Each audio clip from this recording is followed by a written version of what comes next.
Bonjour tout le monde, j'espère que vous allez bien. Aujourd'hui, on se retrouve dans un nouvel épisode, l'épisode numéro 7, C'est ça. qui sera... Je sais pas. Aujourd'hui, on va parler comme si on devait recommencer tout de zéro pour que vous aussi, de votre côté, vous compreniez ce que vous devriez peut-être faire, comment vous devriez aborder les choses, tout en approchant ça de manière théorique à la pratique et voilà, vous donner un maximum de clés. Ouais, d'informations du moins. Pour vous aider encore une fois dans votre chemin. Voilà. Est-ce que tu as un petit disclaimer à faire ? Oui, on va aborder du coup comme à chaque fois notre vision de voir les choses et c'est notre vision qui est propre à nous, c'est notre mindset, notre façon de faire aussi, que ce soit dans le pro ou dans le perso, ce qu'on s'inflige à l'entraînement et tout, etc., dans la diète, dans la vie en général. Donc prenez ça avec toute la bienveillance que ça importe et surtout ne jugez pas. Voilà, juste prenez du recul par rapport à tout ça. Ce qui va être dit aujourd'hui, c'est théorique. On va essayer d'y associer un maximum du coup de pratique. Mais vous nécessitez vraiment du coup de la considération et de la précision. C'est super important. Ok ? C'est ça, de l'individualisation, ce sera aussi la clé de votre progression. Voilà. Comme d'habitude, on va aborder les choses de manière spontanée. L'idée, c'est de tout aborder. Je pense qu'on va évoquer le mindset, Ouais. training, Ouais, la diète. diète. Et peut-être la gestion des réseaux aussi en parallèle, tu vois. Vas-y, ça marche. Eh bien écoute, on va faire ça. On va essayer de tout aborder sans oublier quoi que ce soit, bien sûr. Mais voilà, tout est fait de manière spontanée, on n'a rien préparé. L'idée, c'est que ce soit le plus naturel possible. Est-ce que tu peux me dire déjà quand tu as commencé donc, à t'entraîner, quand tu as commencé à rêver de body ? De body, Ouais, de transformation physique. j'ai commencé à m'entraîner, j'étais quand même en surpoids depuis mon enfance, tu vois, de mes 6 à mes 17, 18 ans, on va dire. Ok. J'étais quand même grandement en surpoids. Donc j'ai commencé à vraiment faire du sport. Enfin, je faisais déjà du sport, mais j'ai commencé à faire un peu de poids du corps chez moi à partir de mes 15 ans. Ok. Bon, j'étais pas hyper assidu non plus. Je m'infligeais 3 séances minimum, tu vois. Mais c'était pas des grosses séances, tu vois, on va dire. Ok. Je faisais quoi? Une séance jambes, donc avec du squat, des fentes, etc. Enfin, voilà. Sinon, j'avais une séance plus axée chaîne antérieure et l'autre chaîne post. Donc déjà, je réfléchissais un tout petit peu, tu vois. Ok, donc tu avais 3 séances ? Ouais, 3 séances. Ok. Par exemple, pour la chaîne antérieure, donc pour les pecs, je faisais des pompes. Après, tu variais avec l'angulation de tes mains. Ok. Les pompes triangles là ? Ouais, dips entre deux chaises, ça je pense que tout Ok. le monde a connu. Pour le dos, je mettais le balai entre deux chaises et je faisais des tractions australiennes. Donc c'était du training poids de corps ? Ouais, poids de corps, ouais, Ok. vraiment. Ouais. Et puis après, un peu plus tard, j'ai reçu des haltères de 5 kg, donc pas énormément. Ok. Du coup, je faisais vraiment du gros volume, genre sur des séries de 30 à 40 reps, tu vois. Ok. Que tu avais vu sur les réseaux ou des trucs que tu avais pensé toi-même ? Non, je pensais vraiment à la brûlure, genre je voulais que ça me brûle, tu vois. Ok. Donc voilà. Tu avais déjà la bonne approche en vrai. Ouais, mais bon, C'était c'était ok. un peu chiant, tu vois. Genre être vraiment assidu en faisant genre full rep, c'est dur, on va dire. C'est un petit peu lassant aussi à la longue Ouais. tête. Ok. Je pense que j'aurais eu un peu plus de charge, ça aurait été un peu plus facile.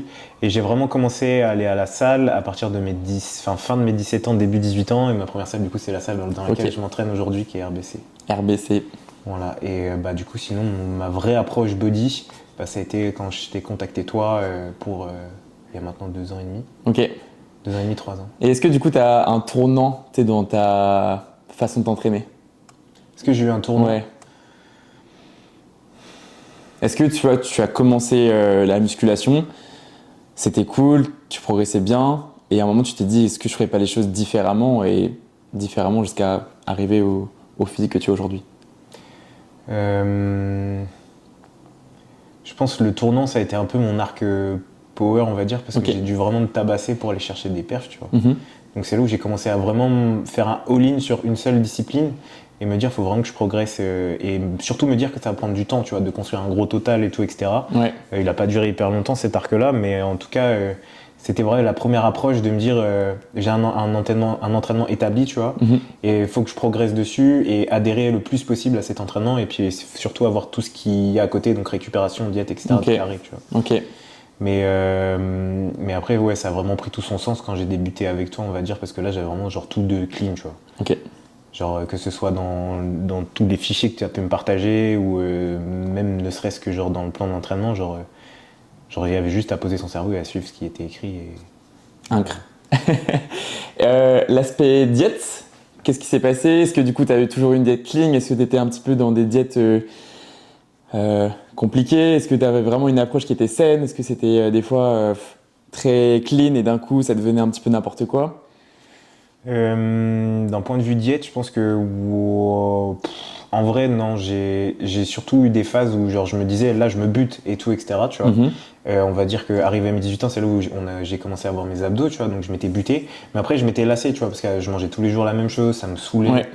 C'était pas bon, tu vois, j'adhérais absolument pas, tu vois, donc j'ai fait comme ce que tout le monde fait au début, c'est-à-dire se faire mal, se faire violence pour vraiment arriver à ses objectifs, puis une fois que tu l'as atteint, bah tu changes complètement Ok. d'objectif, tu vois.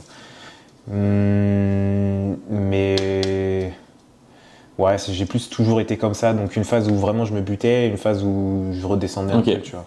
Puis ça coïncidait aussi avec ma vie étudiante, donc des sorties, potentiellement la découverte de l'alcool, enfin, etc. Donc l'alcool, ça fait des mauvais ravages sur un physique, donc voilà. Ouais, tu t'es responsabilisé au fil du temps, quoi. Ouais, on va dire qu'en grandissant, je me suis dit, bah, si je veux atteindre mon vrai potentiel, il va falloir Ouais. que je charbonne et qu'il y a des choses forcément que tu bannis de ta vie, tu vois. Alors, on peut faire des concessions et se dire, bah là, je m'autorise à sortir et tout, etc., profiter un peu plus de la vie. Mais bon, c'est juste quelques jours de retard en plus sur sur l'objectif qu'on s'est fixé. Après, vu que je savais que je voulais faire de la compète, bah forcément, C'était tu fais des une choix en logique. rapport, quoi. Ok. Mindset. Mindset. Pareil, du euh, coup, avec le côté power. Bah après, j'ai toujours eu un mindset comme ça parce que bah, quand je faisais du volley, bah, j'ai tout fait pour atteindre mon meilleur niveau, tu vois. Mhm. Mais on va dire que mon mindset dans la muscu en mode je veux vraiment performer, avoir des objectifs très très hauts, c'est arrivé aussi avec le power, tu vois. Pouvoir faire des compétitions régionaux, puis après aller aux nationaux, tu vois, potentiellement aller au monde, tu vois. Ok. Donc qui rêvait depuis tout petit d'avoir une carrière de sportif de haut niveau, tu vois, bah, j'ai toujours eu cet attrait pour me dire faut vraiment que je charbonne, tu vois, et c'est resté, que ce soit dans le volley, power ou à l'heure actuelle, tu vois. Se faire mal à l'entraînement. Ouais. Ok. Et après, du coup, par rapport au réseau, est-ce que tu sens que tu as été un petit peu influencé dans toute ton approche ou pas? Influencé dans quel sens? Parce que je pouvais voir. Parce que tu pouvais voir et du coup, comme tu voyais telle ou telle chose, bah, tu recopiais dans ton approche, que ce soit du coup sur la diète, sur l'entraînement et que bah, du coup, tu essayais de ton côté et tu analysais un petit peu la manière avec laquelle tu pouvais évoluer. Tu t'es fait influencer? Oui, quand j'ai commencé, je me suis fait influencer vraiment, je pense. Bah, je sais plus si je l'avais expliqué ou quoi, mais l'une des personnes qui m'a fait commencer la muscu, c'est Thibaut InShape, tu vois. Ok. Parce que j'avais acheté son bouquin, donc forcément, tu avais des recettes aussi à l'intérieur, tu vois, donc plein de Hmm. trucs comme ça. Mais on va dire que oui, j'étais influençable parce que j'y connaissais rien, tu vois. Donc forcément, tu essayes de pomper des idées à droite à gauche Ok. pour essayer de t'en sortir le plus possible.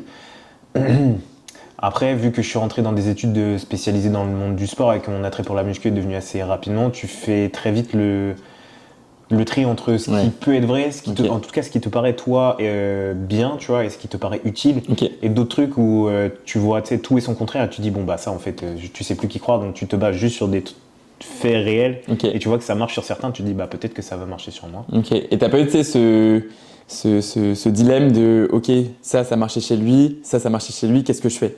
Tu Ouais, vois? si je l'ai eu, je pense. Au tout début, je l'ai eu. Parce que j'ai, notamment entre le fait, bah après, à 15 ans, je pouvais pas m'inscrire en salle de sport, tu vois, donc naturellement, poids du corps. Ouais. Mais par contre, genre, je me suis très vite dit, qu'est-ce qui est le mieux entre, on va dire, la calisthénie, tu vois, Ok. et aller en salle, tu vois. Et? Donc, bah parce que je voyais que les deux marchaient, tu vois. Je voyais des physiques de zinzin avec des mecs qui s'entraînaient avec des barres de traction, tu vois, et des physiques de zinzin avec des mecs qui allaient en salle, tu vois. Donc, tu te dis, bah, lequel est le mieux, t'es un peu perdu et tout, etc. Puis après, bon, quand Et tu du mets. coup, lequel est le mieux? Bah, en vrai, les gars, faut charger pour avoir un peu de masse musculaire, quoi. De toute façon, aujourd'hui, quand tu regardes la calisthénie, tous les mecs qui font du poids de corps se renforcent sur les mouvements de body, Oui, avec oui. des mouvements, avec des charges, tout simplement, enfin, que ce soit du coup du... Oui, Céleste. Ouais, carrément. Que ce soit du coup sur des câbles ou même sur des haltères ou des barres ou peu importe, tout le monde fait du renfo, même les powers font du renfo de plus Oui. en plus, tu vois. Avant, c'était pas aussi démocratisé parce que ben, les gens ont découvert que bah, le body à côté, ça pouvait être un excellent accessoire, comme ils disent. Mais ouais, je trouve que c'est hyper important, donc voilà. De toute façon, c'est prouvé maintenant que si tu veux progresser, il faut que tu aies une surcharge progressive. Ouais. Alors que si tu t'habitues toujours au même poids, bah, même si tu augmentes ton nombre de reps, au bout d'un moment, il va falloir que tu charges un peu plus, quoi. Et même là, on parle, tu vois, de la calisthénie ou même du power, mais même dans tous les autres sports, que ce soit donc l'équitation, que ce soit du coup la natation, tous les Oui. athlètes sont amenés à s'entraîner maintenant avec l'attrait body, même s'ils font pas du body à proprement parler, ils font de la surcharge progressive sur des mouvements qui leur permettent d'être performants dans leur sport, tu vois. Donc, Parce que le corps humain s'adapte assez facilement à une tension mécanique donnée, donc Ouais. forcément, il faut que tu lui donnes une nouvelle tension pour qu'il puisse s'adapter à Exact. nouveau, etc. Et c'est un cycle perpétuel, quoi. yes, c'est ça. Et toi, si on commence par du coup le début, la question que tu m'as posée en premier, l'entraînement, ça t'est venu comment, genre? Ok. Bah moi, l'entraînement, ça m'est venu à partir du moment où j'ai commencé le football américain. Tu sais, enfin, déjà au lycée, tu te rends compte que y a des mecs qui commencent à être un peu plus bas que toi. Donc, tu as besoin aussi de montrer que tu es là. Tu as besoin du coup de montrer que un mec ne te domine pas. Tu as toujours ce rapport à l'ego par rapport à l'autre homme. Et je sais que moi, j'ai toujours un mec en tête. C'était un mec assez baraqué, assez petit, blond. Il était énorme, tu vois. Ses bras, c'était 3 fois les miens aujourd'hui encore, tu vois. Qui faisait du football américain? Et il faisait du football américain. Ok. Dans Et, ton équipe? Dans mon équipe. Ok. Et du coup, je me suis dit, vas-y, bon, je vais mettre au football déjà. Et le premier match de football américain que j'ai fait, je me suis fait démarrer. Mais quand je me suis fait démarrer, c'est que j'ai subi mon match de A à Z. Et là, je me suis dit, bon, qu'est-ce que je veux? Est-ce que je veux subir tous les autres prochains matchs ou est-ce que je ferais pas quelque chose pour faire subir, tu vois? C'est soit tu subis, soit tu fais subir.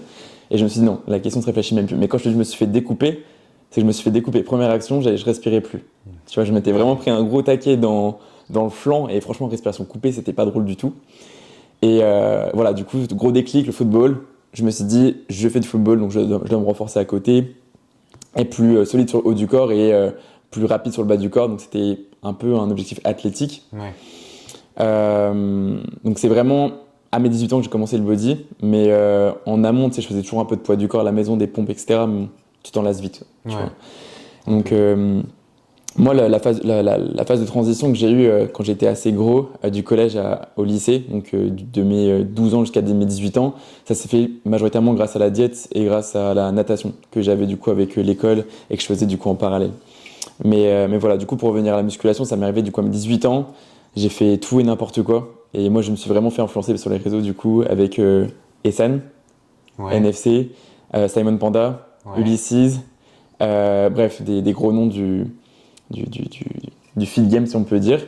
Et ouais, je faisais vraiment tout. Dès que je voyais un workout, dès que je voyais un exercice, dès que je voyais une méthode d'intensification, et Dieu sait qu'avec Essan on en voit beaucoup, je changeais. Je changeais tout le temps. Mais du coup, est-ce que tu voulais leur ressembler parce qu'on sait que maintenant, ils sont pas naturels. Ouais. Tu vois. Tu te disais à cette époque-là, genre c'est un physique atteignable naturellement? J'étais naïf, tu vois. J'avais pas ce recul pour me dire, tu vois, ça c'est pas atteignable. Tu vois. Ok. Mais est-ce que tu avais conscience qu'ils étaient Oui, j'avais boostés, tu vois? Oui, je savais qu'ils étaient chargés, et je me suis dit, vas-y, en fait, leur physique c'est atteignable, tu vois. Ok. Alors que non, pas vraiment. Non, c'est bien d'avoir des rêves. Je voulais, tu vois, je voulais vraiment me rapprocher de leur physique le plus possible. À l'époque, il y avait Yedes, donc Maxime. Il y avait Kenz que je regardais beaucoup et Stéphane. Et tu vois, aujourd'hui sur les réseaux, je suis juste Stéphane. Je suis même pas Yedes ou Kenz ou quoi que ce soit parce que c'est pas des mecs auxquels je m'identifie, quoi. Mais voilà, enfin, tous ces workouts-là, je regardais sur YouTube et pas sur Instagram ou autre parce qu'à l'époque, c'était pas aussi développé. J'étais pas sur les réseaux. À mes 18 ans, j'étais vraiment plus sur YouTube et tout. Mais vraiment, je ponçais tous les workouts. Donc dès que je voyais quelque chose, je changeais. Ok. Donc imagine, tu vois, il y avait une vidéo par semaine. Je me dis, et si je rajoutais pas un superset ici? Est-ce que je ferais pas une répétition de plus là? Est-ce que je ferais pas du coup un drop set? Enfin, ça n'avait aucun sens, tu vois. Mais je me plaisais, tu vois, je me voyais évoluer, je me voyais progresser jusqu'à un certain moment. Et là, je me suis dit, bon, est-ce que je prendrais pas un coach, tu vois? Donc je me suis fait coacher. Bon, jusqu'aujourd'hui, je suis pas forcément un exemple, mais je me suis fait coacher par 11 coachs. Je choisissais un peu mes coachs un petit peu aléatoirement, tu vois. Ok. Je dis, ok, lui me motive, je vais tester avec lui. À quel âge le premier coach? 20 ans, Ouais. coach Basic Fit. Ok. Mais parce que tu t'entraînais à Basic Fit. Parce que je m'entraînais à Basic Fit Ok. Saison, ouais. Et non, enfin, j'étais content du coup d'être encadré, mais le physique que j'ai eu à la fin m'a rien apporté, tu vois. Genre, j'étais toujours aussi skinny, j'étais toujours aussi. Tu sais, le avant-après, limite j'étais mieux avant que après, Ok. tu vois. Ouais, je vois. C'est pas pour rabaisser le coach que j'ai eu, mais il sait très bien ce que je pense et je lui ai déjà dit.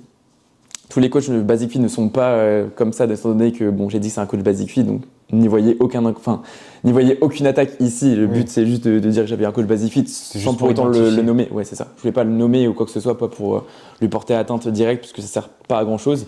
Ça aiderait personne et ça l'aiderait pas lui comme moi. Il sait très bien ce qu'il en est entre lui et moi, mais voilà, bref, j'étais mieux avant que après du coup le coaching et ça m'a coûté très très cher, tu vois. J'avais payé 350 balles, je crois.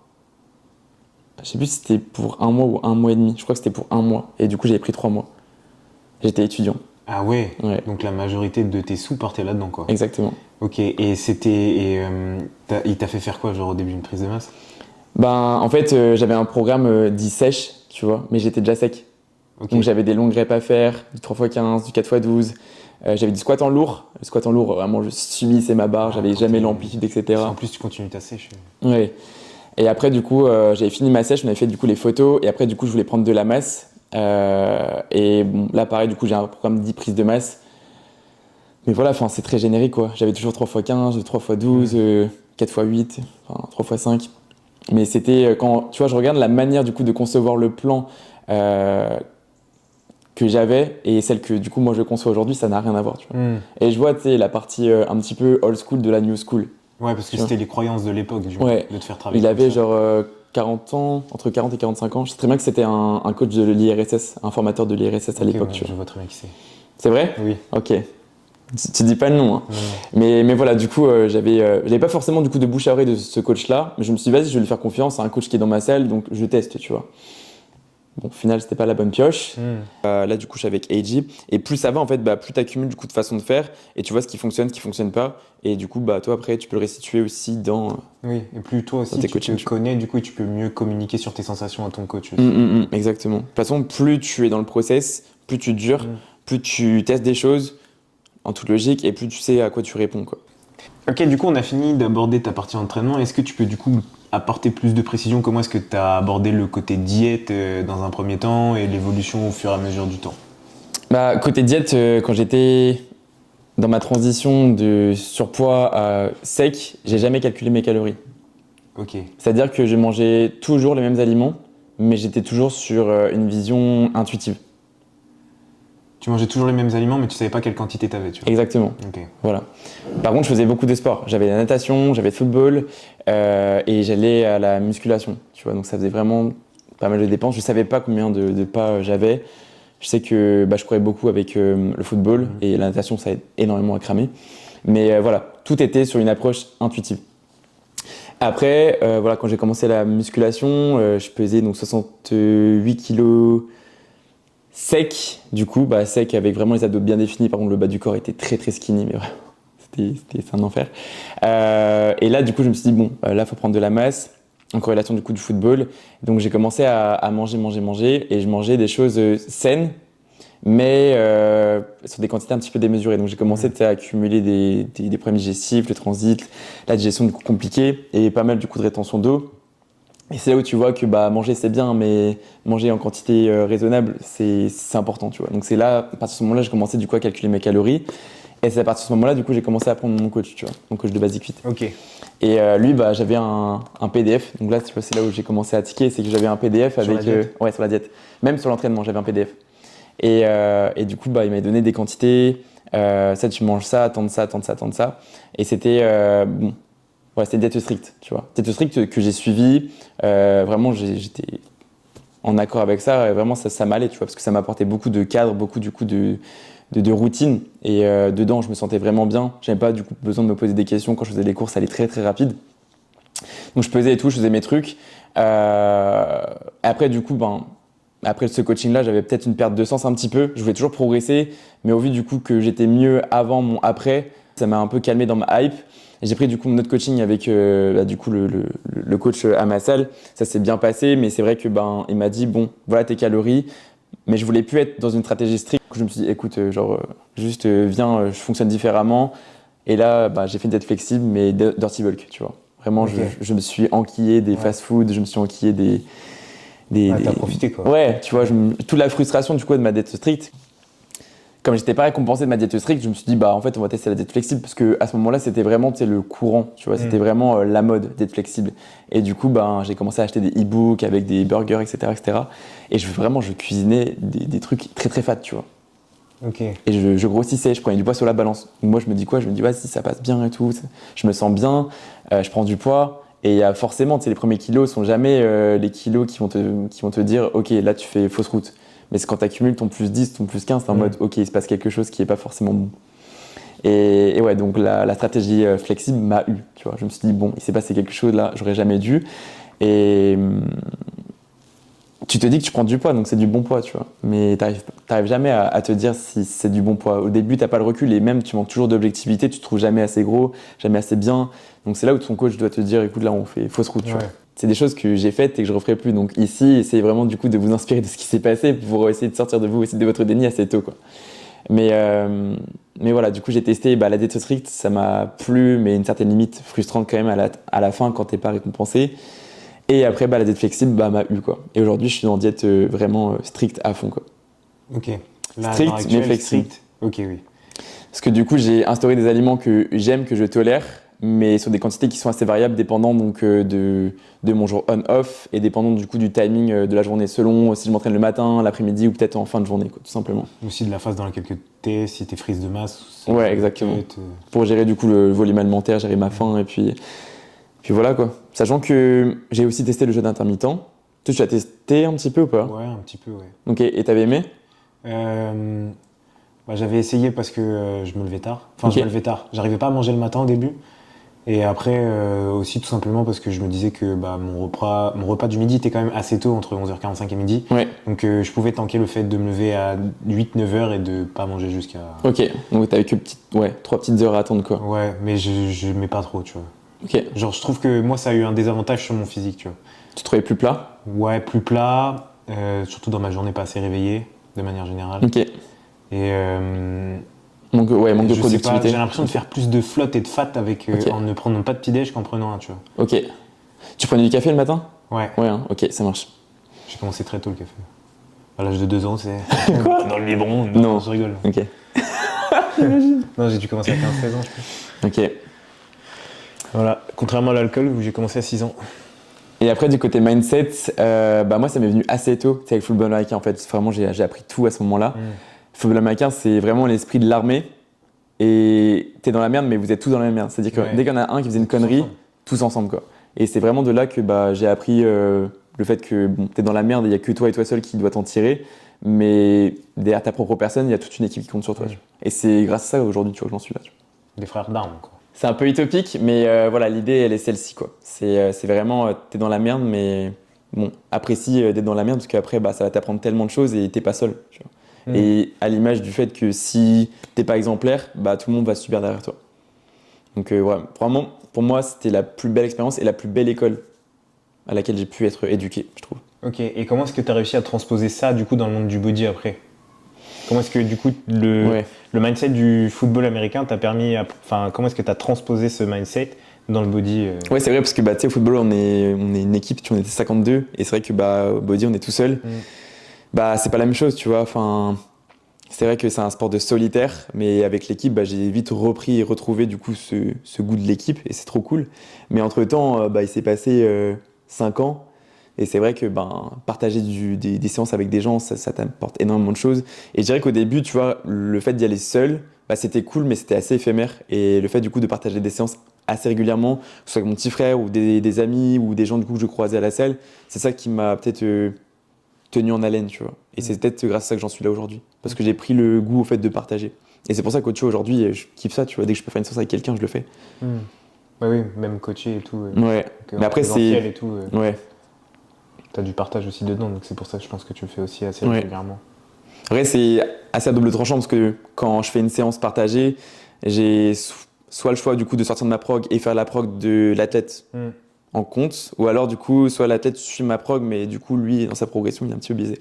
Bon, c'est ça un petit peu la contrepartie, mais en soi quand tu passes les pour et les contre, le moment de partage est juste hyper inspirant. Donc, Puis ça te permet aussi de revoir certaines techniques et tout. Ouais, tellement. Puis je trouve que s'entraîner à deux, ça te permet de vraiment te pousser, tu vois.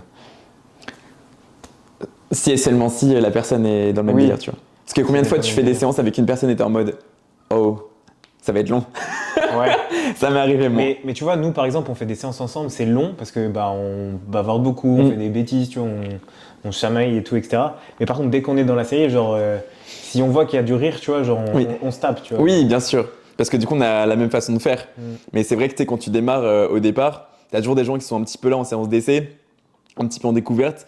Quand toi, t'attends que la personne te booste et qu'au final, elle te dit c'est bien alors que t'es en RIR3, Genre, non, c'est pas bien, tu vois. Ou même quand elle te pousse pas, ou Oui. quand elle sait pas te spotter ou quoi que ce soit, c'est vrai que ça peut être vite des éléments qui vont te dire que la séance, ça va être long, ou alors que t'es pas sur la même longueur d'onde. Donc c'est pour ça qu'aujourd'hui, tu vois, quand je fais des séances, je m'assure que la personne, elle soit dans la même vision, ou alors que si elle l'est pas, je m'entraîne pas avec elle, mais je la Ouais. coach, tu vois. Ouais, tu la coaches pour justement lui apprendre ça et puis Exact. derrière pouvoir t'entraîner avec elle Exact. si jamais. Ouais, c'est une sorte d'investissement. Mais je Mm. préfère vraiment ne pas passer à côté de ma séance et moi être à 100% dans la sienne, à l'accompagner et à lui inculquer et à lui transmettre des choses plutôt que être dans ma séance mais être coupé par la dynamique du fait que je dois être plus là en tant que coach et non pas en tant qu'athlète, Mm. tu vois. Ouais, parce que c'est ça aussi, c'est du coup tu dois être concentré sur toi mais aussi Ouais, sur... exact. Et même des fois quand tu es avec ton athlète qui sait s'entraîner, tu es toujours tenté du coup de sortir un petit peu ta séance pour être là en tant que coach, tu vois. Donc c'est ça qui est assez dur, mais ça va plus ça va, plus j'arrive à le faire. Sauf quand c'est avec moi parce que je m'entraîne trop bien. Non, tu t'entraînes bien. Ok, bon, on a fait le point sur nos façons du coup d'aborder les choses en espérant que c'était pas trop long. Maintenant, si tu devais repartir de zéro aujourd'hui, qu'est-ce que tu ferais? Parce que tu vois, les gens qui démarrent aujourd'hui, ils ont entre 13, 14 ans. Ouais, de plus en plus jeune. Ouais. Par contre, je crois que l'accès à la salle, c'est quoi? C'est 18 ans? Non, c'est bien plus jeune. 16 ans? Ouais, 15-16. Moi, je sais que dans ma salle, ils demandaient un mot des parents à partir de 16 ans. Ouais, bah après c'est Ou alors, toujours je devais être faisable, accompagné. pense. Un peu comme quand tu prends une licence dans un club de foot. Ouais. Mais ouais, mais non, c'est plutôt, je crois, c'est à partir de 15 ans que tu peux t'inscrire à la salle. Bah, foncez, les gars. Ouais, après, foncez, mais soyez encore une fois accompagnés ou du moins faites le plus attention possible à vous et à votre croissance. Ouais. Ah oui, parce qu'on voit de tout quand même. Bah oui, parce que mettre 180. C'est quoi le truc qui t'a le plus choqué, tiens, avant de commencer Moi Ouais. À la salle Ouais. En vrai, il y a tellement de trucs, tu vois. Mais moi, ce qui me choquait le plus, c'était dans les salles commerciales. Je crois que quand j'étais au tout début du coaching avec toi, je m'entraînais à 6h du matin à Fitness Park, tu vois. Et je t'avais envoyé un message, je t'avais dit ah non, là, je peux pas, c'est Disneyland. C'est Disneyland, il y a que des gens qui s'entraînent, mais comme des golemons, tu vois. Enfin, Golemont, on s'entend, hein, je les critique pas, c'est juste que genre, c'est des pratiques tellement bizarres, mais tous les trucs que tu vois sur les réseaux sociaux, t'es le mec qui prend les deux poulies, qui accroche les poulies à ses pieds alors qu'elles sont en haut, tu vois, et qui fait Spider-Man, tu vois, des trucs comme ça. J'ai vu des trucs des fois qui étaient aberrants, tu vois. Ok. C'est assez son? Non, j'étais à, comment ça s'appelle? Ouais, c'est à Cesson. Attends. Basic Fit. Longchamp. Ah, ok. AFP. Ouais, AFP Ok. Longchamp, ouais. Mais Basic Fit, j'ai vu tellement de trucs aussi. Mais des gens qui pouvaient potentiellement se faire très Ok. mal, tu vois. Et toi, t'es là, t'as juste tu fais. T'as limite mal à ton genou parce que le mec, il fait mal un exo de presse ou que sur le squat, il s'est Ok. éclaté le dos. Ok. Enfin, tu vois. C'est le squat good morning là. Ouais, j'en ai vu beaucoup encore. Moi, le pire que j'ai vu, je crois que c'était un mec, il devait mesurer au moins 2,5 m, vraiment zéro van. Il avait entre 16 et 18 ans, donc le mec en pleine croissance, je te jure. Énorme le mec, enfin énorme, très grand, longiligne, très ficello, tu vois. L'hiver, quoi. Pas musclé du tout, il était vraiment très très plat et il démarrait, donc voilà, courage à lui. Mais il faisait un deadlift, mais quand je te dis deadlift, c'est SLDL, en mode jambes tendues, les hanches bien hautes et le dos comme ça. Et puis il tournait, et puis il tirait, tu vois, le long de ses jambes, mais tu vois, son dos il était toujours aussi courbé. Et puis je me dis, mais il va se péter quelque chose, tu vois. Tu sais, c'est comme si un Kit Kat, il se craquait en deux. Aïe. J'avais vraiment trop peur que sa colonne elle lâche. Bah tu vois. ouais. J'ai vu ça, je fais. Oh. Et son pote il dit, allez, allez, allez. T'es en mode grind. Je fais, mais mec, no way en lâche fait. la barre, là. Genre, deadlift, mon gars, tu commences juste chill, tu vois. Surtout que la barre, elle devait être si éloignée de son corps. Je sais plus combien il y avait sur la barre, mais le mec était en plein grind avec le dos rond. Bon, il y a dos rond et dos rond aujourd'hui, on sait très bien que le dos rond ça peut être safe, mais vu la manière avec laquelle il le faisait, c'était pas à faire quoi. Oh, mais là, c'était une virgule. Une virgule. C'était vraiment, ça m'a fait peur hein. Et ça me choque, tellement ça m'a choqué, j'en parle aujourd'hui, tu vois. Ça t'a marqué parce que ça doit faire un moment que ça s'est passé, je pense. Mais ouais, c'était à l'époque de Basic Fit Sesson. Ouais, tu vois. Donc il y a 5-6 ans, ouais.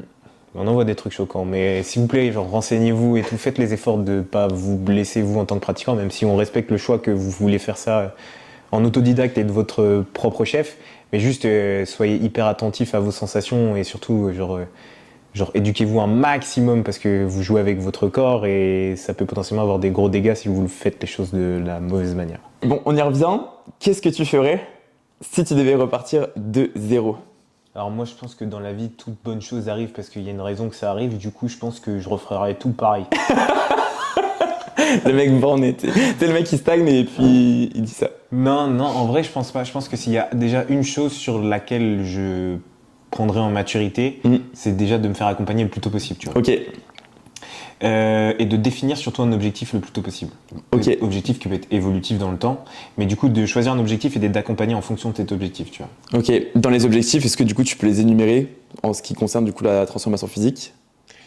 Bah déjà, moi, c'était un peu le même arc que toi, tu vois, genre plus jamais gros, tu vois. Genre. Ok. Dans les objectifs, pour rappel, vous avez donc la prise de masse, la sèche, la perte de poids, hein, pour ceux qui du coup ne veulent pas forcément du coup sécher le muscle, mais voilà, juste perdre du poids comme ça. Il y a le mini cut, qui est une phase. Vous avez du coup la recomposition corporelle dans ce sens global. Moi, si j'avais un objectif, bah, j'étais arrivé sec. On va partir de mes 18 ans, tu vois. J'étais arrivé quand même bien sec, tu vois. J'étais bien j'étais défini, tu vois, mais je manquais quand même de masse musculaire parce que j'avais fait le choix de juste être athlétique. Mais je pense que ouais, je partirais plus sur une prise de masse, mais une prise de masse genre avec les bonnes bases, tu vois. Ok. Avec les bonnes bases, pas juste grossir, tu vois. Quelles sont les bases du coup que tu pourrais transmettre aujourd'hui?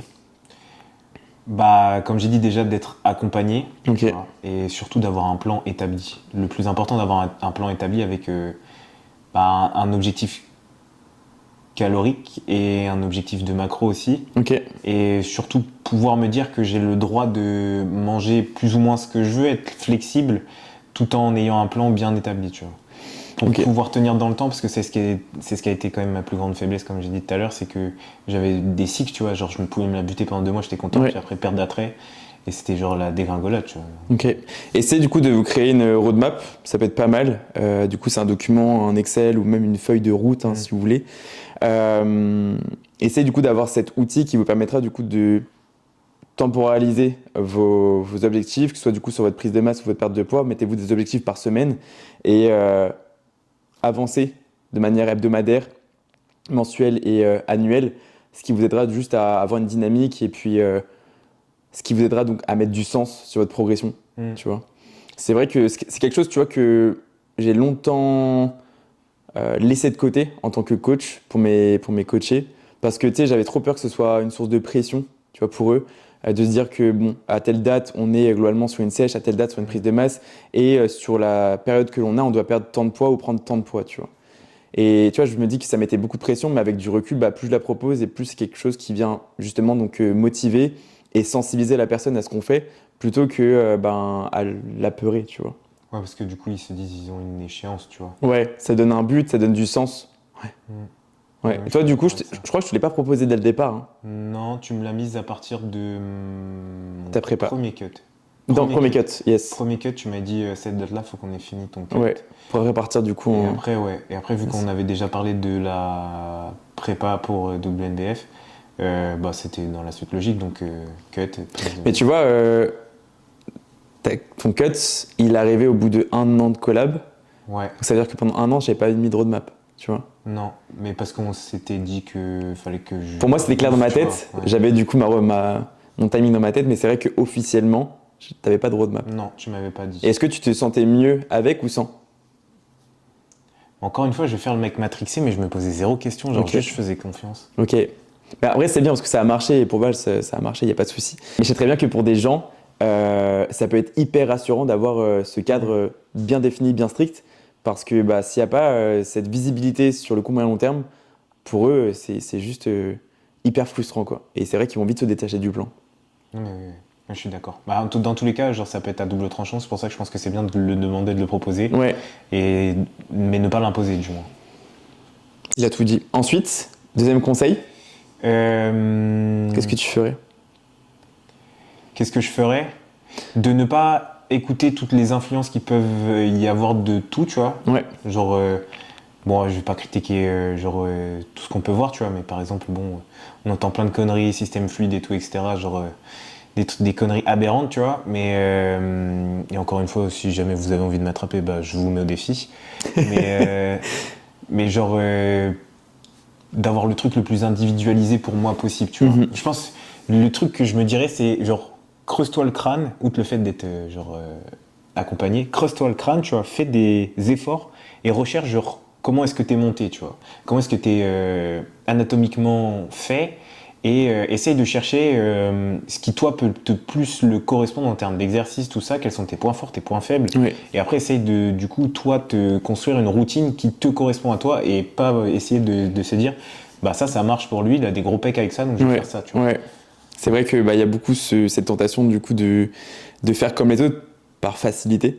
Parce qu'on se dit que ça marche pour eux, donc ça doit marcher pour moi, mais il y a plein d'exercices que eux peuvent faire que vous ne pourrez pas faire. Et le plus gros exemple, je pense que c'est pour le développement des quads ou le développement des pecs.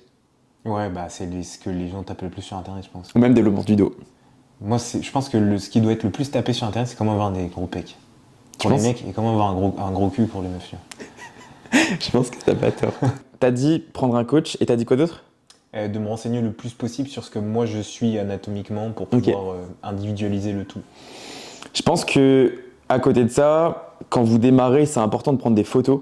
Tu sais, t'as toujours peur de prendre des photos de départ. Ouais. T'as Ouais, toujours je suis peur de d'accord. voir ce que tu es, tu vois. Après, les photos de départ, c'est jamais les photos les plus incroyables, étant donné que la lumière, étant donné que ton physique de départ, il est voilà, celui qu'il est, il faut s'assumer. C'est là aussi, tu vois, où tu te dis que, ok, il faut se bouger. Ouais, ça peut faire un électrochoc. Tu vois, quand j'ai démarré le coaching, moi, il y en a plusieurs, je leur demandais leurs photos, et après, j'avais plus de nouvelles. Parce que bah, je me dis que, tu sais, faire ces photos au départ, ça fait fuir, tu vois. Le coach, bah, tu lui envoies tes photos, bah, c'est dur, tu vois. C'est dur du coup d'envoyer ça à quelqu'un, c'est dur du coup de se dire qu'on ressemble à ça, c'est dur de s'assumer, tu vois. Mais moi, je me dis que prendre des photos, c'est ce qui sera aussi, tu vois, moteur de tes progrès derrière. À quel point tu veux progresser, à quel point tu veux t'éloigner de ce que tu as aujourd'hui, tu vois. Ouais, je suis d'accord. Puis, enfin, ça marque aussi un point de départ d'une aventure qui peut être tellement belle, tu vois. Ouais, on se rappelle de tes photos. T'étais tout mimi. Ouais, j'avais une sale tête. Hein. Ouais, t'as glow up. Ça, c'est Heureusement. vrai, ça. Ça, c'est vrai. Ouais. Donc ouais, prendre les photos. Est-ce que pour toi, ça a été dur de prendre les photos ou pas? Bah non, vu qu'on les a faites à RBC ensemble. C'est vrai. Mais quand je te les ai demandées, est-ce que c'était simple pour toi? En fait, j'étais déterminé, c'est arrivé dans un moment de ma vie où du coup, je venais de me blesser au ménisque et croisé, donc je savais que du coup, plus ou moins, ma carrière de volleyeur était terminée. Donc je m'étais dit, go nouveau défi, go nouvelle vie, tu vois. Ok, t'as plus rien à perdre, tout à gagner. Bah ouais, et en fait, pour moi, c'était genre repartir à zéro, tu vois. Ok. C'était ma nouvelle chance, tu vois. Ok, Donc voilà. très bien. Donc j'ai pas hésité une seule seconde. Puis je suis plutôt à l'aise avec mon image, on va dire, de manière générale. Donc me mettre torse nu devant un appareil, c'était pas l'épreuve de ma vie, quoi. Parce que c'est vrai, les photos de départ, on est chaud que le haut et pas le haut et le bas. Et tu vois, avec du recul, j'aurais trop aimé faire le haut et le bas. Ça, c'est une de mes erreurs quand j'ai commencé, tu vois. Je pense, mais après, oui. Je pense que ça a pas trop bougé.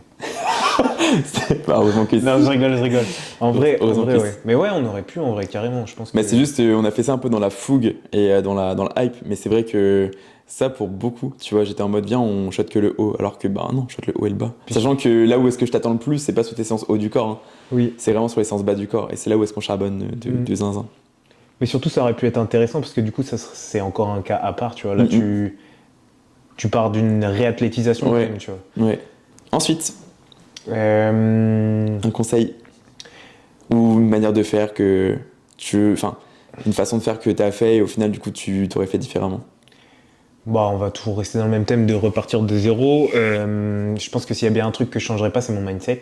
Parce Ok. que mon mindset, il a toujours été genre. Bon, alors, je suis pas parfait, loin de là, mais il a toujours été plus ou moins orienté vers t'as un objectif, gars, donc tu te butes, genre juste tu te butes et tu fais confiance au processus. Genre. J'ai toujours procédé comme ça. Donc je pense que c'est la seule chose que je ne changerai pas et c'est genre la chose que je vous invite le plus à faire, c'est être conscient de vos forces et de vos faiblesses et de faire de vos faiblesses des forces par la suite pour pouvoir atteindre votre objectif. Et de juste avoir une ligne droite, vous tracez une ligne entre deux points et vous arrêtez de faire des zigzags. Genre juste, c'est un all-in et genre vous tracez votre vie comme ça. Et comment, du coup, tu les conseillerais vis-à-vis de ça, vis-à-vis du mindset? Vis-à-vis de ça, bah je pense que genre c'est un peu comme professionnellement quand t'es perdu, genre tu fais genre comment est-ce que ça s'appelle? Un bilan, un état des lieux de Bilan de compétences et tout. ouais, Là. un bilan de compétences, tu vois. Ok. Et je pense que c'est ce que je vous invite à faire sur comment est-ce que vous percevez vous, tu vois. Vous pouvez aussi agrémenter, alors faut pas avoir, enfin la vision des autres, vous en foutez clairement, il y a que la vôtre qui importe, tu vois.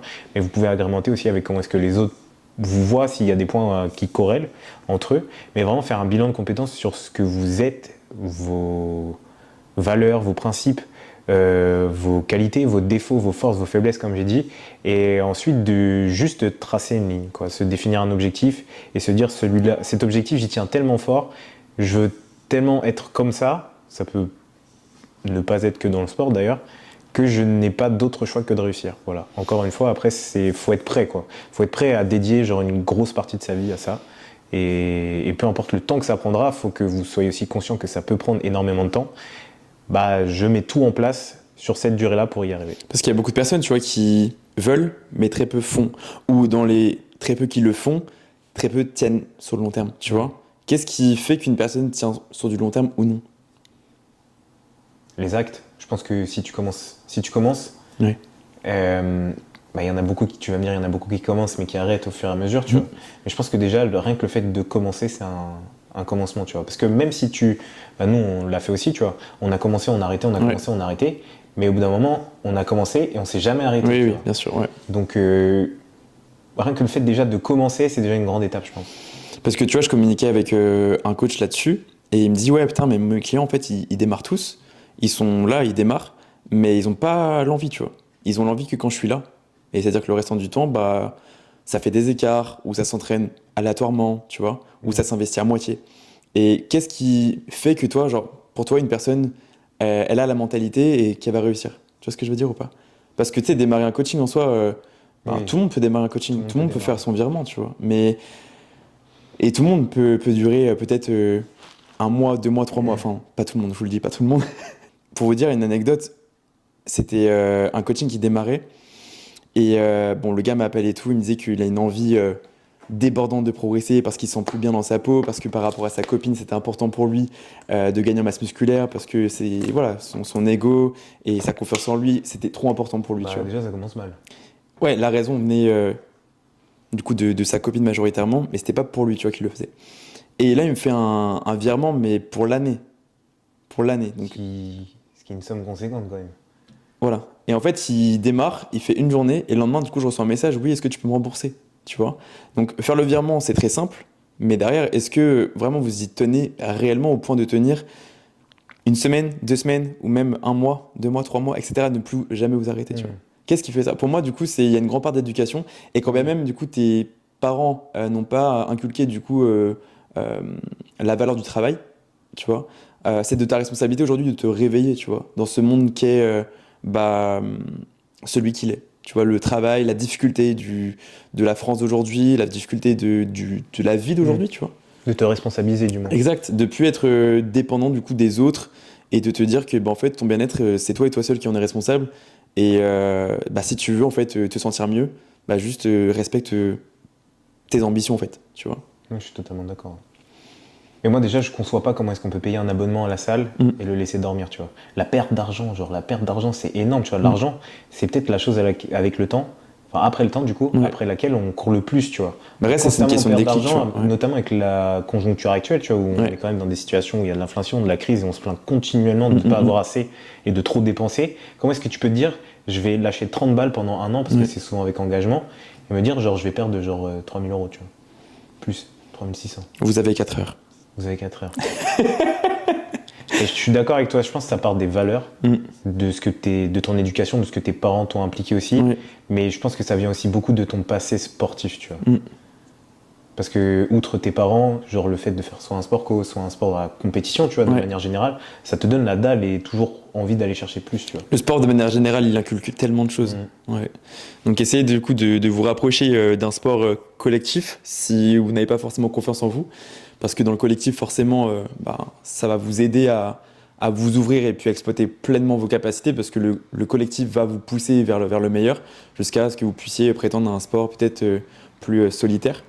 Et quand même, le body, c'est solitaire, c'est un sport d'équipe. Hein. Parce que quand vous avez vraiment du coup des personnes qui gravitent autour de vous dans le même objectif, dans la même dynamique, vous ne serez pas seul. Je pense que genre, si vous nous suivez un peu sur les réseaux, vous pouvez voir que sur chacune de nos séries, je pense qu'on a 3-4 gars qui sont juste autour à me gueuler dessus comme des malades, quoi. Donc voilà, c'est pas un sport. Enfin, si vous êtes seul face à votre charge, en revanche, vous avez tellement de monde qui vous soutient derrière vous, que ça devient un sport co à la fin, quoi. Voilà. par rapport au training et plus particulièrement donc, au travail, est-ce que tu sens que tu as approché les choses de manière différente? Parce que ça, je pense aussi, c'est quelque chose qu'on va vouloir faire différemment dans le temps. Et je pense que si tu devais reprendre demain, tu ferais les choses différemment, tu vois? Sur l'entraînement ou sur d'autres aspects de manière? Sur l'entraînement. Sur l'entraînement? Est-ce que quand tu t'entraînais à la base, tu t'entraînais comme tu t'entraînes aujourd'hui, ou est-ce que ta manière de t'entraîner a changé? Tu vois ce que Ma je veux dire? vision de repousser l'échec a changé, Ok. mais Ta grosse volonté, manière. ta volonté de t'entraîner dur a toujours été celle-ci, mais ton déclic vis-à-vis du coup de comment tu t'entraînes réellement, Ouais. C'est plus mes limites Ok. qui ont été repoussées. Tu vois. ok, Avant, je m'entraînais bien, tu vois. Sauf au tout début, parce que forcément, les exécutions sont mauvaises. ouais, T'as pas le bon programme, tu fais un peu tout à ta sauce. Et tu te dis que ça passera, tu vois. Mais à partir du moment où. Ouais, mais je pense que c'est surtout ça, la vision, c'est mes limites qui ont vraiment été repoussées, dépassées. ok. Et je me suis dit, en fait, je peux aller chercher tellement plus loin, alors que je pensais ne pas en être capable avant, tu vois. Donc je pense que ça c'est une grosse prise de conscience que vous devez avoir aujourd'hui, dans le sens où seul, vous limitez dans vos efforts. Tu vois, moi le déclic que j'ai eu, c'est quand je suis arrivé à RBC. Tu sais qu'avant, genre, je me trouvais énorme quand j'étais à Basique. Je me trouvais vraiment, tu sais, comme étant le mec le plus bodybuildé, le plus stock, le plus rond et tout. Je suis arrivé à RBC, mais qu'est-ce que j'ai pris une claque. Ouais, je pense que tu manges une grosse tarte. Hein. Tu sais que à la base, je m'entraînais un peu en débardeur, tu sais, près du corps. Je suis arrivé à RBC, les gars, j'ai mis mon hoodie. Hein. Ah, gros pull. J'ai mis mon pull, j'avais honte. Parce qu'à l'époque, je trouvais que je m'entraînais dur et le plus dur de la salle dans laquelle j'étais. Et quand je suis arrivé du coup dans l'autre salle, dans une salle indépendante, mais je me suis dit, mais en fait, je suis qui en fait? J'ai vu des Roumains, des mecs de l'Est, tu vois, des mecs qui étaient chargés peut-être. Mais je me suis dit, mais en fait, je suis personne et j'ai tout approuvé ici, tu vois. Alors que dans l'environnement dans lequel j'étais avant, j'étais mais, le plus grand, tu vois. J'étais dans une salle là où j'étais le plus petit et je devais vraiment tout faire, quoi. Donc peut-être ce que je changerais si je redémarrais de zéro, c'était justement mon environnement, tu vois, Ton environnement? la salle. Ouais. Et peut-être l'équipe avec qui tu t'entraînais aussi, ou alors les personnes que tu côtoyais à la salle, peut-être. Ouais, l'environnement du coup dans son sens global de ce que tu veux dire. Après, je te côtoyais toi à la salle, il y avait Valentin Anger aussi que j'ai coaché. Il y avait des bonnes personnes, tu vois, dans mon cercle à Basic Fit. Mais c'est vrai que quand je suis arrivé à RBC, mais juste ça m'a tellement remis en question sur pourquoi je le faisais, comment je le faisais surtout, tu vois, ma manière d'aborder l'échec. Et encore, quand je suis arrivé, je m'entraînais peut-être plus dur grâce à RBC et à l'environnement qui me poussait à ça. Mais après, j'ai vu Laurent s'entraîner, je me suis dit, hé frère. Ouais. Gros big up à Laurent, parce que. Laurent s'entraîne très dur, tu vois, il s'entraîne très propre, c'est des tempos, c'est des placements, toutes ses reps sont magnifiques, tu vois. C'est vraiment un plaisir de le regarder parce qu'il n'y a aucune rep qui est différente, tu vois, c'est toutes les mêmes. Et pour moi, c'est lui, tu vois, qui a dicté un peu ma manière de m'entraîner aujourd'hui. Très très beau. Après, Laurent, si je peux me permettre, je gagne plus que toi, mais ça, c'est un débat auquel t'es pas prêt Il va à dépasser être le maître. confronté. Mais c'est vrai que c'est une personne qui m'a beaucoup inspiré dans le training. Et puis après, je me suis intéressé à mon coach avec la manière d'aborder du coup la programmation, la manière du coup d'aborder le training et toute cette rigueur qu'il y a derrière, tu vois. Parce qu'à la base, je m'entraînais un petit peu, pas aléatoirement, mais un petit peu quand même. Je pensais m'entraîner dur, m'entraîner dans le vrai. Et au final, je me suis dit, mais en fait, pourquoi lui, il fait tout ça? Et moi, je me contente de ça. En plus, c'est un environnement assez spécial. Tu arrives dans une salle, t'as que des gros mecs qui s'entraînent dur, dans le froid, la nuit, avec parfois un équipement rustique, parce qu'avant, il n'y avait pas toutes ces machines-là. Quand t'es arrivé, c'était beaucoup poulies, barres, et tout, etc. Des poids qui claquent de partout. Ça fait un peu peur comme environnement quand t'arrives, tu vois. Et là, tu te dis, les mecs, ils se butent, genre, moi, je suis personne. C'est vrai que, tu sais, quand il y a des nouvelles têtes qui arrivent à la salle, je me dis, mais, tu vois, est-ce qu'elles vont rester? Mais tout ce que je souhaite, c'est qu'elles restent. Pour que vraiment elles soient comme nous, comme moi, il y a quelques années, tu vois. Parce que c'est grâce à des mecs comme nous aujourd'hui qui nous entraînaient vraiment dur et qui faisaient tout pour progresser. C'est grâce à des mecs comme moi qui, aujourd'hui, du coup, que eux pourraient progresser, tu vois.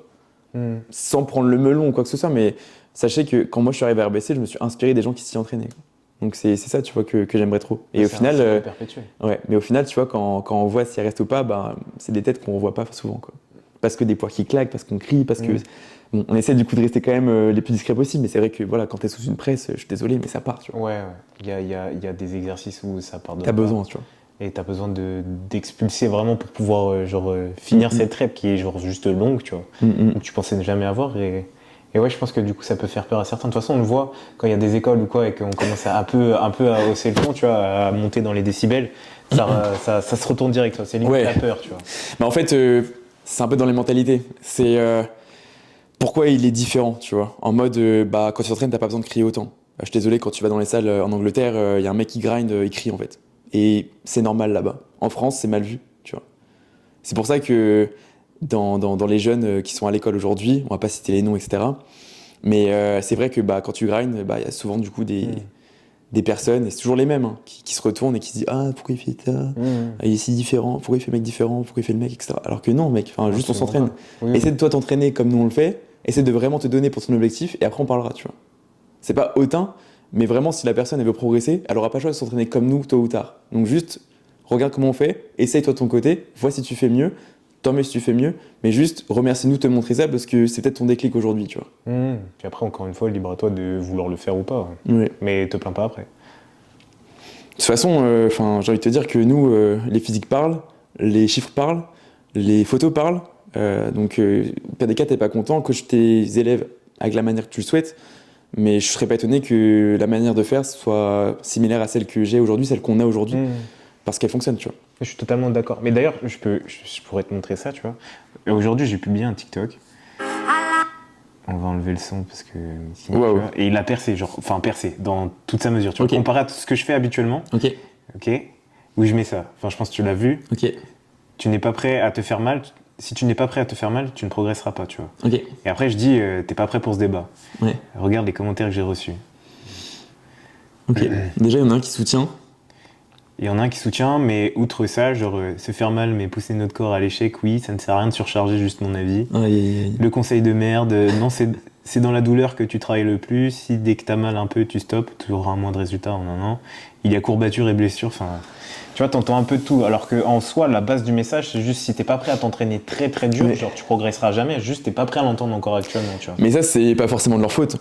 Non, c'est parce qu'ils ont pas été éduqués à ça. Exactement. Donc, même que ce soit en BP aujourd'hui, tu vois, les gens en BP aujourd'hui, ils ont les cours pré-mâchés que moi j'avais il y a quelques années. Je suis sûr qu'ils n'ont même pas été actualisés par rapport à tout ce qui a pu être mis en avant depuis, tout ce qui a été prouvé depuis. Et pourtant, ça choque personne, tu vois. Et c'est pas des personnes qui vont essayer de se former plus tard. Et ça, si c'est pas du coup des futurs coachs, c'est peut-être des mecs qui se sont mis à la salle aujourd'hui, mais qui ont écouté donc leur influenceur préféré, leur personnalité préférée, qui revendique du coup des choses comme ça. Mais sachez que ce que vous voyez sur les réseaux, c'est parfois des choses que l'on vous met en avant pour vous stagner, et qu'après vous puissiez développer de la frustration, et enfin, les frustrations qui poussent à l'achat. Et faire appel, ouais. Voilà. Donc, plusieurs idées ici. La première, c'est revoyez peut-être votre intensité.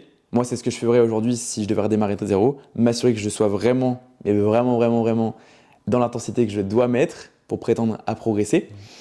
Ensuite, ça serait peut-être de revoir mon environnement. Pas commencer à... où est-ce que j'ai commencé ? J'ai commencé à Keep Cool. J'ai fait Keep Cool Basic Fit. Donc voilà, revoir l'environnement. Vous assurer qu'il y a des personnes qui sont là-bas pour de réelles raisons et qui approchent les choses aussi sérieusement que vous devriez le faire. Et la dernière, c'est peut-être ne pas se faire influencer du coup sur le réseau, de ce qu'on disait là dernièrement. Okay. Prendre ça avec toute bienveillance. Après, c'est des sujets qu'on a déjà abordés précédemment.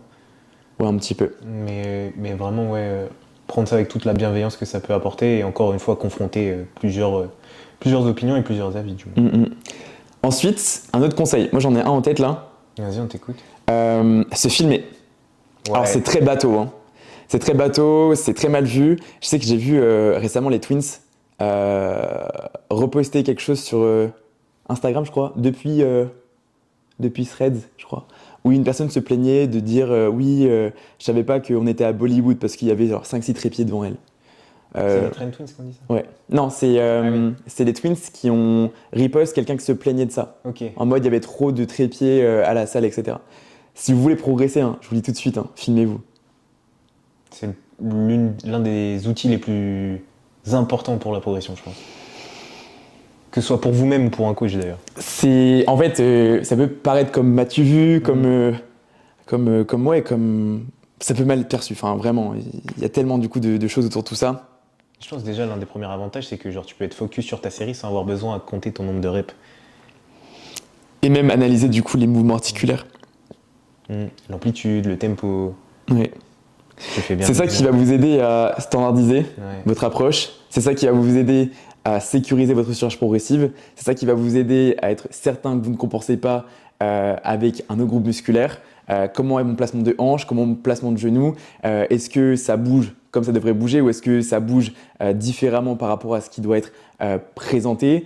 Et c'est grâce à tout ça en fait que vous pourrez prétendre à la masse musculaire. Parce que surcharger, c'est très simple. Hein. Maintenant, la manière avec laquelle vous surchargez, les gars, je pense que si tout le monde savait surcharger, tout le monde serait bodybuildé aujourd'hui. Ouais, je pense aussi. Ouais.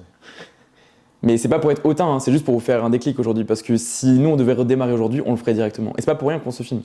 On se filme aussi pour les réseaux, parce que faut qu'on montre ce qu'on fait. Oui. Mais s'il n'y avait pas les réseaux, enfin s'il n'y avait pas cet aspect professionnel, on le ferait quand même. Je le ferais pour mon coach, moi, tu vois. Bah, moi, je me fais engueuler plein de fois quand j'oublie de le faire, mais... Ouais, je sais pas, tu te filmes entre 8 et 12 fois par semaine. Je sais pas, tu as 5 séances, tu filmes 3-4 exercices par séance. Ça va vite. De semaine en semaine, tu filmes les 3 premiers, puis après la semaine d'après, les 3 d'après. Exact. Et puis même s'il y a un mouvement du coup, qui doit être revu, bah, tu reprends le mouvement qui doit être revu plus de nouveau et tu fais une rotation. Comme ça, du coup, tu es sûr d'avoir toujours du coup, un réel suivi sur tes mouvements avec le fil de la surcharge. Et ça, que vous soyez en sèche, que vous soyez du coup en prise de masse ou même en maintien. À partir du moment où du coup, vous êtes challengé par un process, juste filmez-vous en fait. Filmez-vous, c'est trop important. Parce qu'après, vous allez vous plaindre, oui, j'ai pas de résultats, etc. Mais qu'est-ce que vous faites réellement?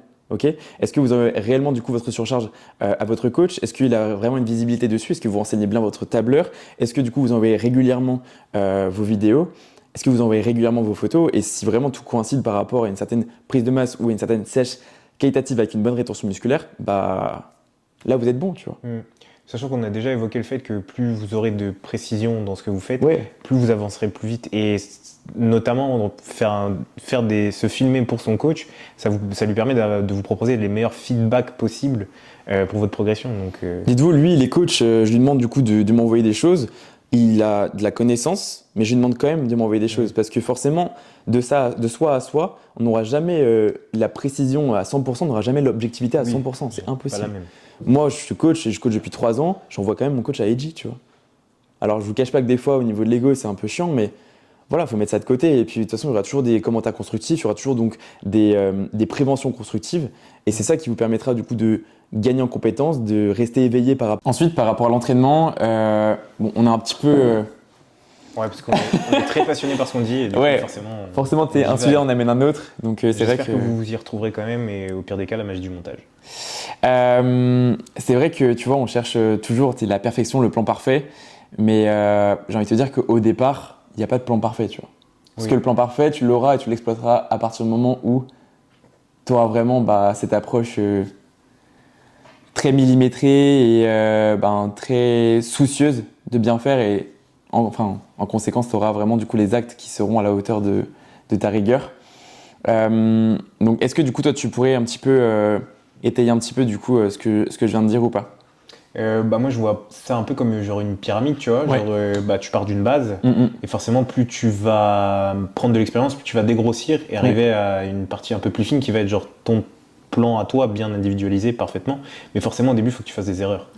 Faut que tu en fasses et je pense qu'on en a tous fait et on les a déjà énumérés je pense. Mais je pense que faut te tromper pour arriver forcément à la solution qui va te correspondre le plus. Pour toi la base de la pyramide c'est quoi?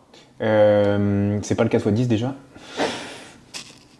Non, la base de la pyramide, c'est... En vrai, ça peut être tellement plein de choses. C'est juste entraîne-toi dur, genre. Ok. Ça, c'est pour la partie training. Ouais. Ok. Pour la partie diète, c'est être précis, donc compter. Ok. Pour la partie mindset, c'est trouver un objectif, déjà. La base des bases. Ok. Et pour les réseaux, moi, la base, ce serait juste de s'éduquer. Ok. Et comment tu ferais ça sur les réseaux, d'ailleurs? Comment je ferais ça? Ouais. Comme j'ai dit, je pense prendre des pincettes avec... être curieux. Je pense qu'on voit toujours ça comme un défaut, mais être curieux, c'est, je pense, une qualité au final. Et de prendre du recul par rapport à ce que tu assimiles. Je pense qu'on peut faire une transition sur... tu sais, quand tu commences... Enfin, moi en tout cas, c'est ce que j'ai fait. Tu sais, je voulais vraiment mettre l'accent sur mes points faibles. Alors que quand tu commences, tout est un point faible. Ouais, tout. Parce que tu pars de zéro, quoi. T'as beau avoir, je sais pas moi, des pectoraux qui sont ok, plus dominants sur ton physique, tes pectoraux, ils ont besoin aussi de stimulation. Ouais, Tu vois. ils ont besoin de bosser. Et à partir du moment où, je sais pas moi, tu as une année et demie de bonne pratique avec une bonne intensité, une bonne diète bien régulière et une structure bien cadrée, là tu peux te dire, ok, bon j'ai pris de partout, qu'est-ce qui est en avance, qu'est-ce qui est en retard, et là tu déduis tu vois, tes retards. Tu vois. C'est quelque chose tu vois, que j'ai voulu faire très rapidement, tu vas te prioriser mes points faibles, mais oublie pas que tu démarres, donc tu as tout à développer mon gars. De travailler dans la spécificité alors que tu aurais peut-être eu besoin d'une base à la base. Surtout que je pense que même en travaillant dans la spécificité, tu vas peut-être dédier trop d'énergie à des groupes musculaires qui vont se retrouver vite en surentraînement. Et moi, c'est ce que j'ai fait au départ. D'être surentraîné? Ouais. Tu sais, j'étais dans l'euphorie, tu vois, de la musculation, de plus je fais, mieux c'est. Donc j'étais sur du 6 sur 7 ou même du 7 sur 7. Je me manquillais 48 séries de pectoraux sur 4 jours, tu vois. Donc j'avais 2 séances pec, je crois qu'il y en a une qui faisait 24 et peut-être 32 séries. 32? T'es un malade mental. Mais je voulais trop bien faire. Et tu sais, c'est à force de voir ce qui se faisait, tu vois. Je pense que dans ceux qui nous écoutent, je pense qu'il y aura beaucoup qui vont rougir, tu vois, dans le sens où peut-être ils vont compter eux aussi leur volume et vont se dire ah, je suis pas loin, tu vois. Ouais, je suis à 40. Je vais pas dire que si vous avez plus de ces séries, vous êtes un petit peu dans le faux, mais inquiétez-vous, quoi. Ouais, mais je pense qu'on commence tous. Moi, je pense que l'erreur que j'ai fait, c'est de commencer par des bro splits, tu vois. Qu'est-ce que t'entends par bro split? Bah, de vraiment genre focus un groupe musculaire par séance, tu vois. Ok. Et je pense que du coup, tomber dans trop la spécificité alors que genre t'as besoin de tout entraîner, genre tu prends énormément de retard sur la suite, tu vois. Ok. Ok. Et du coup, si tu devais conseiller des programmes pour une personne qui va 3 fois à la salle par semaine, qui veut tout développer? Non, on va faire du full body. Ok. Full body qui est hyper intéressant. Non, on va faire du full body ou tout simplement, après, il faut aussi discuter avec la personne de ses objectifs à elle, tu vois. Il y a forcément aussi possiblement des patterns qui sont limitants pour elle, tu vois. Ok, mais sans rentrer dans la spécificité, en format. Donc là, tu as full body, upper, lower et full body. Ouais. Pour 4 trainings par semaine. Upper, lower. Upper, lower x2. Ouais. Tu peux aussi du coup faire du push-pull en hybride. Push-pull leg upper si jamais tu veux mettre un accent sur le haut du corps, qui sont complètement valables. Après, tu peux mélanger aussi upper, lower, full body, push-pull. Ouais, il y a plein de variantes. Enfin, tout est possible, mais je pense qu'à la base, il faut partir du gros. Et tout dépend de la disponibilité que vous avez aussi accordée à votre entraînement. 5 séances semaine. 5 séances semaine. Push-pull leg upper, lower. Ouais, ou Push quad pull. push quad pull, density. Il y a tellement de manières de varier, quoi. Il y a plein de choses à faire. Mais voilà, en espérant du coup qu'on vous ait un petit peu aiguillé sur la chose, c'est important. Donc voilà, si on récap la chose, c'est éviter d'être dans le surentraînement. Ok, et c'est vraiment d'être rationnel. Écouter son corps. Ouais, avoir plus de rapport à la qualité plutôt qu'à la quantité. Avoir un maximum du coup de bonnes intentions et une vraie intention sur un nombre de séries peut-être restreint. Je sais que pour un élève, une fois, tu vas me dire, mais t'es un malade, mais il y a un gars qui refusait d'aller à l'échec et il n'arrivait pas à aller à l'échec. Et je lui ai dit, écoute, je te mets une série par mouvement, t'as 7 mouvements dans ta séance, t'as 7 séries à faire. C'était mental? Hein? C'était mental, genre? Ouais, c'était mental. Et en fait, il refusait. Et puis peut-être qu'il y avait peut-être une perte d'intérêt envers le fait du coup d'aller à l'échec, ou je sais pas, il avait des barrières. Et je lui ai dit, écoute, si tu veux progresser, tu as une série par groupe musculaire. Donc si tu veux progresser, tu as intérêt du coup à prendre chaque série. Tu vois. Je t'envoie, mon gars. Donc j'ai mis ça là-dessus pendant un mois. Je te cache pas qu'au départ, il m'a dit, tu te fous de ma gueule. Je lui ai dit, écoute mon gars, tu veux tes résultats, bah, je te sensibilise à ce que tu dois faire. Parce que tu sais, si je vais dans son sens, en mode full volume, bah ok mec, tu vas progresser sur peut-être 4-8 semaines, mais après tu vas juste te cramer quoi. Parce que ta surcharge, bah, ça va être biaisé quoi, ça va être très compliqué. Donc je sais très bien que je lui avais fait faire ça comme ça et il m'avait juste remercié à la fin. Bah, trop vouloir en faire, c'est l'ennemi du bien, je pense. Le trop, l'ennemi du bien, exactement. Très belle phrase, j'apprécie et j'aime beaucoup. Bah, là, du coup, on vient de parler du volume et du surentraînement, mais est-ce que tu aurais un conseil aussi à donner pour l'entraînement vis-à-vis de la manière de s'entraîner, etc. Qu'est-ce qu'il faut prioriser Je pense qu'on l'a déjà un peu abordé, mais... Ouais. Bah, en fait, au lieu du coup de surcharger directement, je pense que c'est hyper important de prendre tes repères sur tous les exercices pendant 1 à 3 semaines. Je sais qu'il y en aura beaucoup qui refuseront de se dire ok, je dois attendre avant de surcharger, mais il y a des mouvements qui nécessitent vraiment une période d'adaptation ou une période du coup de prise en main. Et à partir du moment où tu peux prétendre à cette confiance, à ce bon feeling avec une exécution, bah tu surcharges, tu vois. Et voilà, c'est définir du coup des tempos, définir un placement, assurer des sensations et de bonnes sensations, pas de douleur articulaire ou tendineuse ou que sais-je, vraiment un confort total sur l'exécution et de se sentir capable de surcharger, tu vois, d'apporter vraiment une stimulation musculaire. Parce que vraiment, la pire chose à faire, c'est... La pire erreur, je pense que c'est de trop charger au détriment du coup du mouvement et de précisément la standardisation. Si je peux donner un exemple clair, c'est ce que tu me rabâches, je pense assez souvent, tu vois. Et je pense que j'en ai déjà parlé en plus. C'est sur mes mouvements de tirage, j'ai tendance à vraiment tirer sur mes dernières reps avec mon arrière d'épaule, tu vois, Ouais. et de pas assez focus mes trapèzes. Donc voilà, par exemple, ça peut être ça comme exemple, de vraiment focus le muscle qui est ciblé sur votre prog et de pas genre juste charger pour se dire mon ego il va très bien et au final développer tout sauf la partie demandée. Parce que tu vois, il y a aussi un truc qu'on entend, c'est ouais, quand tu fais du polyarticulaire, tu dois pas ressentir ce que tu fais. C'est normal si tu ressens pas qu'un groupe musculaire. Alors oui, c'est normal, mais si tu perds la sensation, juste inquiète-toi. Oui, ça veut dire que tu bosses mal. Donc voilà, c'est un exemple parmi tant d'autres, mais juste cette phrase peut tellement vous nuire, tellement nuire à votre progression, donc faites vraiment attention. Non mais je suis d'accord. Mais attention, hein, on parle de standardisation, standardiser c'est bien, mais il faut pas trop tomber là-dedans non plus. Il faut aussi partir sur une surcharge progressive par la suite. Lever de plus en plus lourd en s'assurant qu'on soit dans les clous. Lever lourd mais bien. Même chose, donc je l'ai évoqué un tout petit peu tout à l'heure, c'est le fait de changer de programmation, tu vois, changer de programmation régulièrement. Est-ce que tu peux me dire combien de temps tu as tenu du coup ta programmation de première prise de masse? Tu l'as plus en tête? Je pourrais avoir accès au logbook, je crois, mais la première, Ouais. alors on est toujours amené à faire des modifications en fonction des sensations de la personne que tu coaches, tu vois, mais je l'ai gardé assez longtemps, tu vois. Je l'ai gardé assez longtemps, et même pour ma prep, alors dernièrement, on a, comme expliqué, viré les jambes, mais on a juste viré genre les gros polyarticulaires pour pas endommager mes articulations, mais la base de la programmation est restée la même, donc je l'ai tenue pendant 8-9 mois, tu vois. Ça peut paraître paradoxal, mais avec un coaching, donc quand moi j'étais coaché, j'ai tenu ma programmation pendant 1 an. Et c'est une programmation à laquelle, tu vois, j'adhérais mais à moitié. Tu sais, c'était mon push quad, pull, lower, push et density. Et vraiment, tu vois, je suivais mes séances, j'étais à fond dedans. Mais est-ce que j'en ai tiré des bénéfices? J'ai envie de te dire que non, tu vois. Et là, je suis en prise de masse avec une programmation que j'ai depuis 1 an, avec un coach qui me hype de fou. Et j'ai eu des résultats comme jamais j'ai eu, tu vois. Mais c'est l'inspiration que tu as par ton coach qui fait que tu tiens autant, c'est juste que genre le programme est vraiment individualisé pour toi. Le programme est vraiment bien, tu vois. Il y a des mouvements qui me hype, tu vois, il y a des tirages qui sont... Tu vois, le T-bar buste penché, enfin là je l'ai depuis 3 semaines, je sais très bien que le mouvement, j'ai trop hâte à la semaine prochaine, je viens de le faire aujourd'hui, j'ai qu'une hâte, c'est d'y être la semaine prochaine, tu vois. J'ai vraiment des rendez-vous sur mes séances qui me permettent d'être vraiment stimulé, tu vois. Il y aura beaucoup qui diront oui, un programme sur le long terme, bah, c'est lassant, etc. Mais à partir du moment où tu réussis à te stimuler à travers du coup des mouvements et que cette routine, tu vois, t'apporte un maximum du coup de sécurité mais aussi du coup de challenge, t'as tout gagné, tu vois. Il y aura, je pense, toujours des exos imposés qu'on n'aime pas trop, tu vois. Ouais. Ou alors sur lesquels, je pense que ceux-là d'ailleurs c'est ceux sur lesquels on progresse le moins, parce que c'est peut-être ceux sur lesquels on a le plus de difficultés à la base, tu vois, soit musculairement, soit que le mouvement est plus complexe. Ouais. Mais faut des défis aussi, il faut se dire, ouais, il y a peut-être des mouvements que j'aime pas, mais ça va être mon défi de la semaine. Genre. Tu vois, typiquement, je suis plus deadlift que RDL, tu vois, le RDL c'est un mouvement que j'aime bien, tu vois, mais bon, voilà, tu vois, mais c'est juste que genre c'est le mouvement où je peux mettre un peu lourd, tu vois. Mais par contre, il faut que techniquement je sois impeccable pour bien ressentir mes ischios, mes fessiers, tout ça, mes érecteurs également.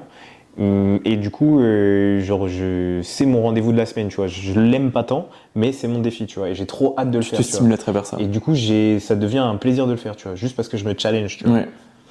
Mais il y a plein d'exos comme ça. Hein. Et est-ce que, tu vois, dans tes coachings, est-ce qu'il y a souvent, tu vois, des demandes de changement d'exercice ponctuels, tu vois, comme ça? Est-ce que tu en as régulièrement ou pas? Ouais, mais c'est plus lié à des pathologies. Hein. Ok.